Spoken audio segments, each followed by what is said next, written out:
वज़ीर आज़म शहबाज शरीफ का खैबर पख्तूनख्वा के सैलाब मुतासरा इलाकों का दौरा। फील्ड मार्शल सैयद आसिम मुनीर और वफाकी वज़रा भी हमरा। बुने शांगला और सवाबी का फ़ज़ाई जायज़ा लिया। शहबाज शरीफ की सैलाब मुतासिरीन से मुलाकात, चेक तकसीम किए। वज़ीर आज़म और फील्ड मार्शल को रेस्क्यू और रिलीफ ऑपरेशन पर तफसीली ब्रीफिंग दी गई। वज़ीर आज़म की मुतासरा इलाकों में बहाली के अमल को तेज़ करने और मामूलात ज़िंदगी को बहाल करने के लिए तेज़ तर इक़दाम की हिदायत। कहा, जो भी वसाइल हैं वो आवाम की खिदमत में निछावर करेंगे। सड़कों की बहाली से में कोई तफरीक नहीं होनी चाहिए। आबी गुजरगाहों पर होटल बनाना नाकाबिले मुआफ़ी गलती है। गैर कानूनी कानकुनी और क्रशिंग भी इंसानी जानों के ज़िया और नुकसानात का बड़ा सबब बनती हैं। किसी को कानून से बालातर नहीं होने देंगे। वज़ीर आज़म ने केपी हुकूमत की कारकर्दगी की तारीफ की। मुसल्लह अफवाज और सिविल इंतज़ामिया की मेहनत और लगन को सराहा।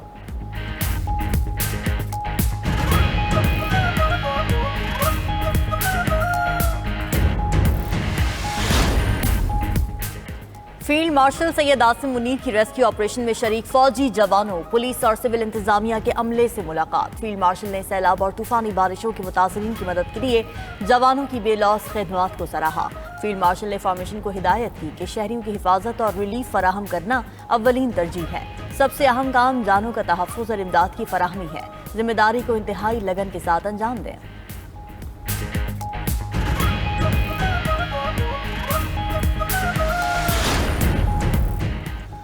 सवाबी में क्लाउड बर्स्ट से जाँ बहक अफराद की तादाद 41 हो गई। डिप्टी कमिश्नर के मुताबिक 37 लाशें डालवरी और 4 लाशें सुरकुई गांव से निकाली गईं। 30 से ज़ायद अफराद को सपुर्द खाक कर दिया गया। इंतजामिया के मुताबिक क्लाउड बर्स्ट से आने वाले सैलाबी रैले में 20 से ज़ायद घर मलबे तले दब गए थे।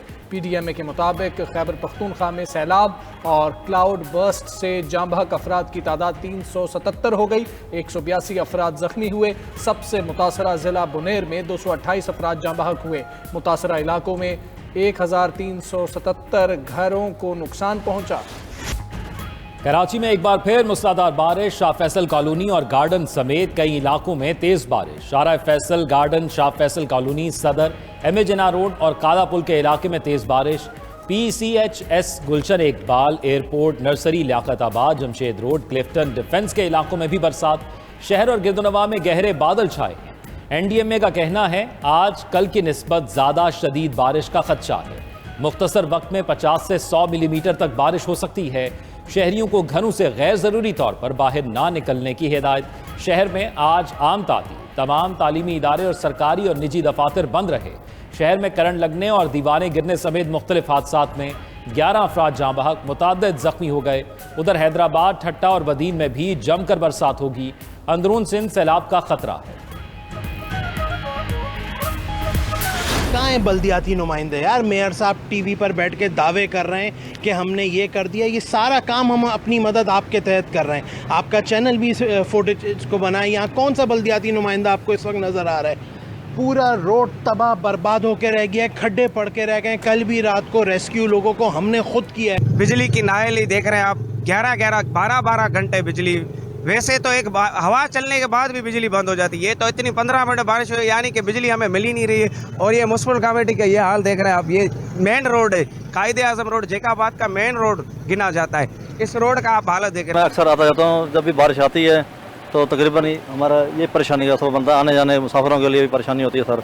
जब बरसात होती है, थोड़ी बहुत भी बरसात होती है या ज़्यादा होती है, इसकी सूरत हाल यही होता है, जो निकासी नहीं है। कराची की सड़कों पर मौजूद पानी निकाला ना जा सका। अर्बन फ्लडिंग के बाद बदतरीन सूरत हाल। निकासी आब का निज़ाम फेल, कई इलाके डूबे हैं। शहर की शाहराहें और सड़कें जेर आब। शाहराह फैसल भी इस बार पानी में डूब गई। बारिशी पानी में गाड़ियां फंस गईं। गुरु मंदिर चौरंगी और कयूमाबाद चौरंगी पर भी बारिश का पानी जमा। MA जिन्ना रोड के AMC बिल्डिंग के सामने भी पानी जमा। यूनिवर्सिटी रोड, डिफेंस, सदर, II चंद्रीगढ़ रोड तालाब में तब्दील। उधर औरंगी टाउन बदर चौक में मकान की छत गिर गई। हादसे के बाद मलबे तले दबे 7 जख्मियों को निकाल लिया गया। पुलिस के मुताबिक छत गिरने से पहले जोरदार धमाका हुआ। उधर सोहराब गोट के करीब नदी में डूबने वाले बच्चे की तलाश जारी।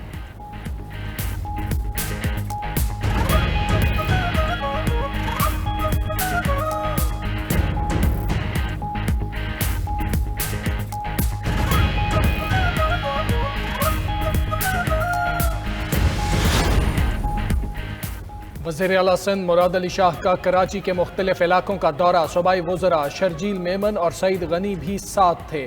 मीडिया से गुफ्तगू में वज़ीर आला सिंध बोले, बारिश से पूरा लाहौर भी डूब गया था, बारिश से मुंबई भी डूबा हुआ है।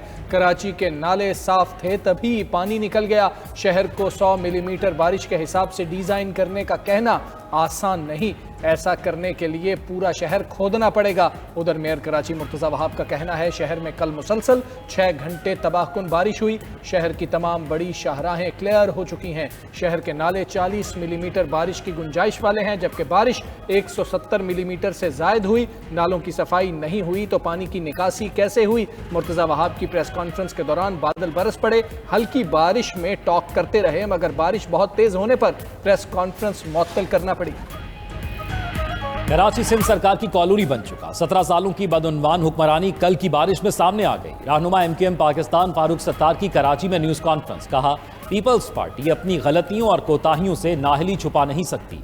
अगर कराची का कचरा तमाम यूसीज और टाउन से उठा लिया जाए तो पानी की नक्कासी मुमकिन हो सकती है।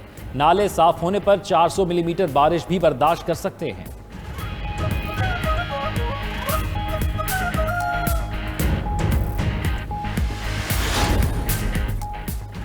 कराची में बारिश से के इलेक्ट्रिक का निज़ाम ठप। 28 घंटे बाद भी सैकड़ों फीडर से बिजली की फराहमी बहाल न हो सकी। कराची का तकरीबन 50% हिस्सा बिजली से महरूम। शहरियों को शदीद मुश्किलात का सामना। मलीर मॉडल कॉलोनी में 24 घंटों से बिजली गायब। लियाकताबाद के मुख्तलिफ इलाकों में भी बिजली मुअत्तल। बल्दिया, मलीर, कोरंगी समेत सुरजानी में भी बिजली बहाल न हुई। उधर शहर में इंटरनेट और मोबाइल फ़ोन सर्विस भी मुतासिर। मुख्तलिफ इलाकों में तमाम सेलुलर कंपनीज की मोबाइल नेटवर्क में खराबी। शहरियों को फ़ोन कॉल्स और मैसेजिंग में परेशानी का सामना। बारिश के बायस कराची में फ़्लाइट ऑपरेशन भी बुरी तरह मुतासिर। अंदरून और बैरून मुल्क जाने वाली मुतअद्दिद परवाज़ें मनसूख, कई ताख़ीर का शिकार। बारिश की वजह से मुख्तलिफ परवाज़ों का रुख भी मोड़ना पड़ा।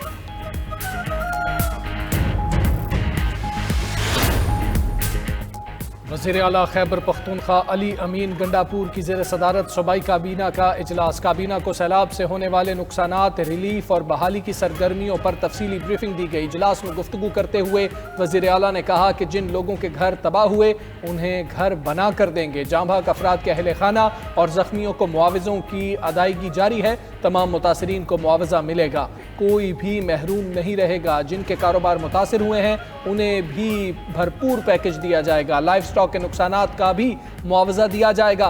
मुतासरा इलाकों में मुकम्मल सफाई के लिए खुसूसी मुहिम शुरू की जाए। इन इलाकों तक तमाम राबता सड़कों की बहाली के काम को तेज किया जाए।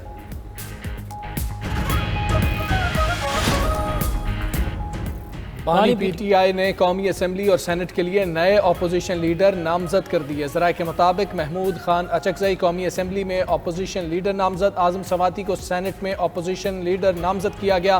बानी PTI ने ज़िमनी इलेक्शन से मुताल्लिक फैसले का इख्तियार सियासी कमेटी को दे दिया। तहरीक इंसाफ की सियासी कमेटी का इजलास आज रात तलब ज़िमनी इंतखाबात में हिस्सा लेने या ना लेने से मुताल्लिक फैसला किया जाएगा। सेक्रेटरी जनरल PTI सलमान अकरम राजा की नामजदगियों की तस्दीक। सुप्रीम कोर्ट के बाहर मीडिया से गुफ्तगू में कहा कि अपोजिशन लीडर्स के लिए महमूद अचकज़ई और आज़म सवाती को नामजद किया गया है। पंजाब असम्बली के अपोजिशन लीडर के लिए 5 नामों में से 1 का फैसला होगा। कौमी असम्बली और सेनेट में नए अपोजिशन लीडर्स की तकर्री न करने के हुक्म इम्तना में तोसी। पेशावर हाई कोर्ट में उमर अयूब और शिबली फराज की दरखास्तों पर समाअत। अदालत ने इलेक्शन कमीशन, स्पीकर कौमी असम्बली और चेयरमैन सेनेट से जवाब तलब कर लिया। Special secretary law election commission को कमेंट्स जमा कराने की हिदायत। केस की मजीद समाअत मुलतवी।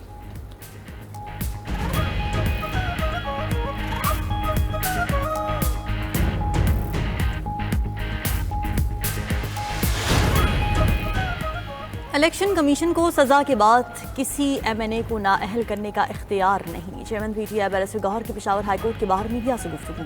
कहा, कौमी असम्बली और सेनेट में अपोजिशन लीडर की सीट के लिए केस लड़ रहे हैं। पेशावर हाई कोर्ट से इंसाफ की उम्मीद है। हमसे बहुत गलतियां हुई। 9 मई गलत था, दोबारा नहीं होना चाहिए। हमारे साथ कानून के मुताबिक सलूक नहीं किया गया।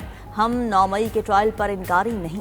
बैरिस्टर गौहर ने खैबर पख्तूनख्वा में तूफानी बारिश और सैलाब के बाद इमदादी सरगर्मियों पर वफाकी हुकूमत, पाक फौज समेत तमाम इदारों का शुक्रिया अदा किया।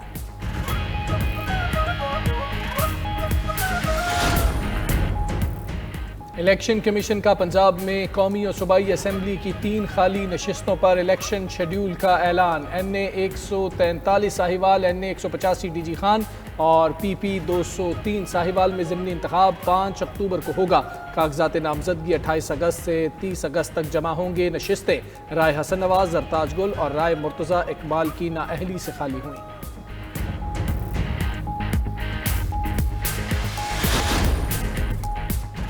भारत रूसी तेल से नाजायज मुनाफा कमा रहा है। भारत रूस से सस्ता तेल खरीद कर रिफाइन करता है, फिर उसे दुनिया भर में बेचकर अरबों डॉलर कमा रहा है। अमेरिकी वजीर खजाना स्कॉट बेसेंट का कहना है कि रूसी तेल से भारत के अमीर तरीन खानदान फायदा उठा रहे हैं।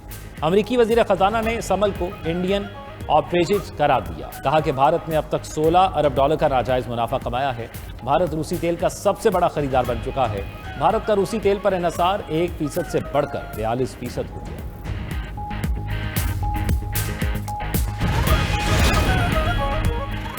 यूक्रेन जंग नेटो में शमूलियत के मुतालबे पर शुरू हुई। यूक्रेन को नेटो में शामिल होने की दरख्वास्त नहीं करनी चाहिए थी।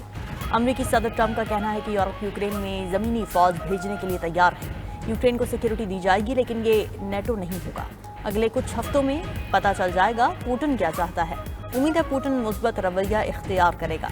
दूसरी तरफ तर्जुमान व्हाइट हाउस कैरोलाइन लेविट कहती हैं कि ज़ेलेंस्की और पुतिन बातचीत पर आमादा हैं। दोनों सदूर की मुलाकात के इंतजाम किए जा रहे हैं।